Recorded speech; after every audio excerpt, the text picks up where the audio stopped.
mempelajari tentang katup pada sistem pneumatik. Pada video kali ini kita akan membahas tentang 5x2 directional control valve atau katup 5/2. Katup 5/2 ini digunakan untuk mengoperasikan silinder kerja ganda atau double acting cylinder. Nah, ini adalah simbol dari katup 5/2.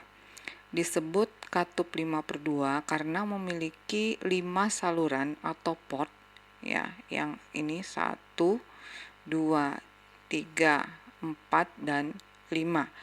Dan ada 2 kotak atau 2 keadaan, ya, di kanan dan di kiri. Pada simbol ini yang di kanan adalah keadaan awal katup, sedangkan yang di kiri adalah keadaan diaktifasi. Makanya disebut dengan katup 5/2. Untuk katup ini salurannya apa saja? Kalau yang katup 3/2 kan ada inlet, outlet, dan exhaust, ya.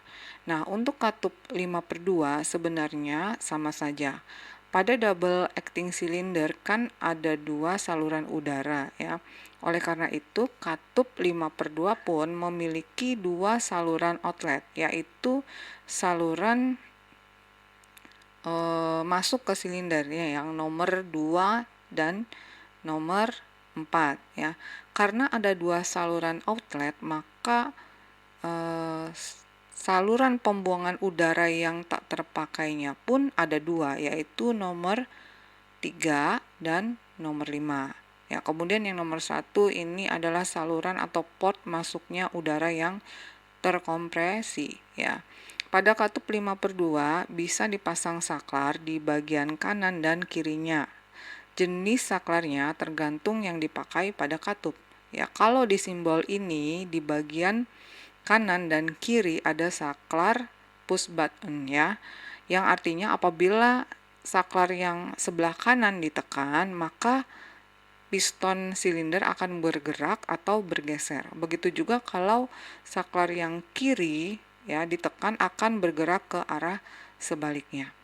Untuk lebih jelasnya kita akan melihat katup 5/2 dalam simulasi menggunakan fluid sim. Katup 5/2 ini sudah dihubungkan ke kompresor dan double acting cylinder. Ini adalah keadaan awal dari katup sebelum saklar ditekan. Terlihat sudah ada aliran udara yang menuju ke silinder, dan yang ini adalah aliran udara yang keluar dari silinder menuju ke saluran pembuangan. Nah, apa yang terjadi jika saklar ini ditekan?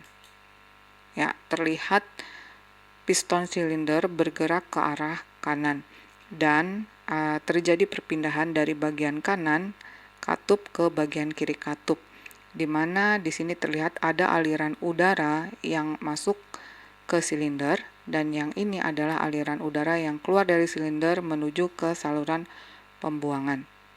Ya, sekarang apa yang terjadi jika saklar yang ini kita tekan?